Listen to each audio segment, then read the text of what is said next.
እኔ በሻቱ ቶሎማርያም እባላለሁ። የኦዳ አዋርድ አዘጋጅ የሆነው ካምፓኒ የበሻቱ ቶሎማርያም መልቲሚዲያ ስራ አስኪያጅና ባለቤት ነኝ።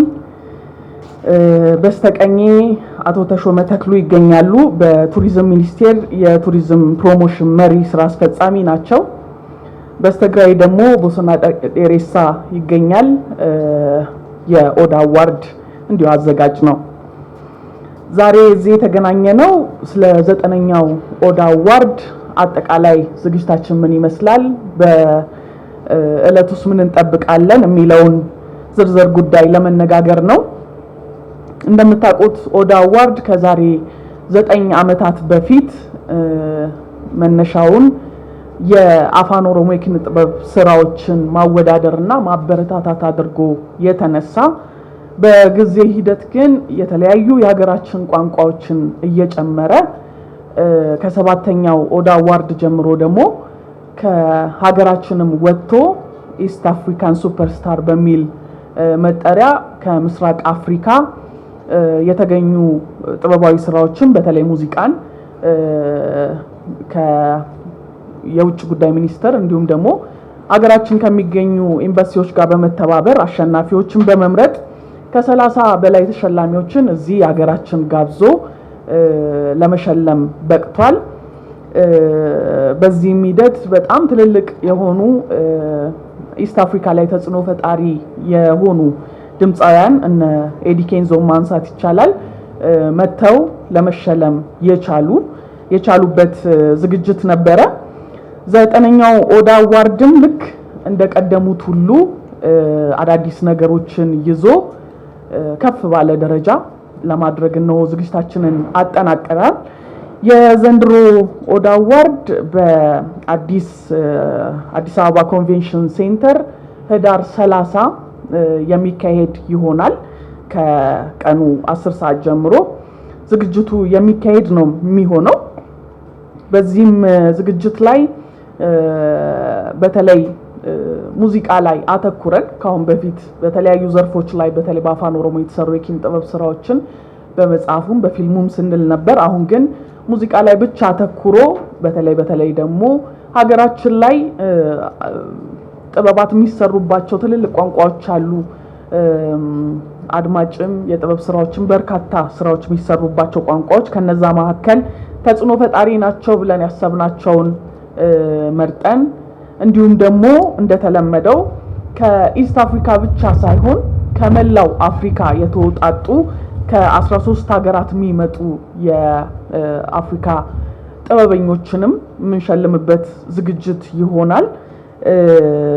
በዚህ አመት ኢስት አፍሪካን ሱፐርስታር የሚለው ይቀርና አፍሪካን ሱፐርስታር በሚል ዘርፍ ከሩዋንዳ፣ ከማሊ፣ ከሞሮኮ፣ ከአንጎላ፣ ከማዳጋስካር፣ ከኬንያ፣ ከጅቡቲ፣ ከሲሼልስ፣ ከጋና፣ ከቶጎ፣ ከደቡብ ሱዳን፣ ከዩጋንዳ እና ከቡርኪና ፋሶ የተመረጡ ተሸላሚዎች መተው ሽልማታቸውን የሚወስዱ ይሆናል።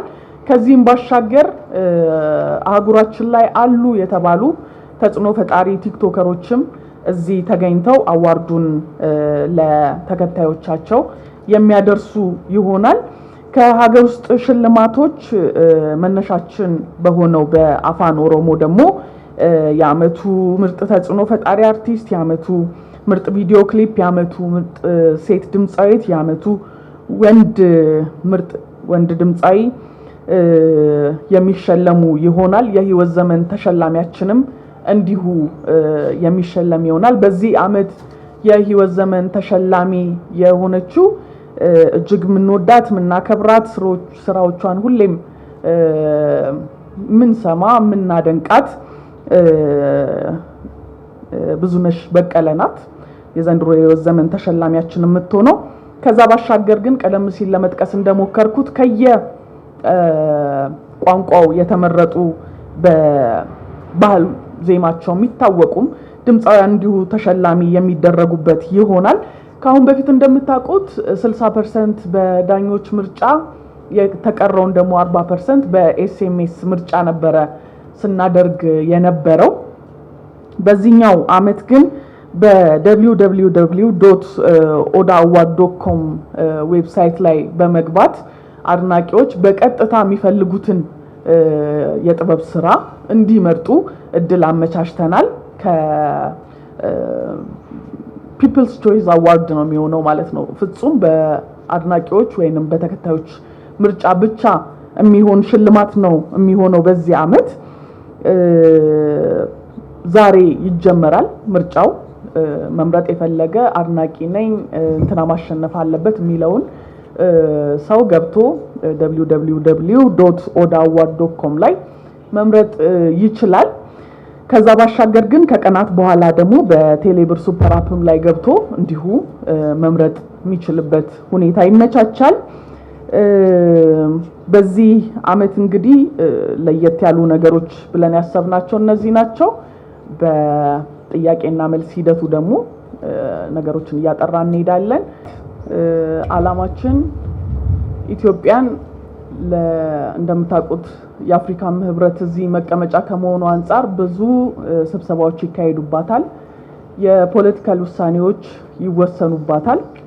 ያንን ነገር ወደ ጥበቡ ማምጣትና አትሊስት በአመት አንዴ አህጉራችን ላይ አሉ የተባሉ ጥበበኞች በተለይ በሙዚቃው ዘርፍ ያሉ ሰዎች መተው የሚገናኙባት በተለይ ደግሞ የሀገራችን ሙዚቀኞች እንደምታውቋቸው ሰርተው ለኛው ነው የሚያቀርቡትና እሱን ነገር ምናልባት ከነዚህ ሰዎች ጋር ከውጪዎቹ ጋር በመተዋወቅ ኮላቦሬት በማድረግ ወደ ውጪው የሚወጡበትን መንገድ ለዓለም አቀፍ የሙዚቃው ኢንዱስትሪ ባህላችንን የሚያሳዩበትን መንገድ ማመቻቸት ነው ሐሳቡ።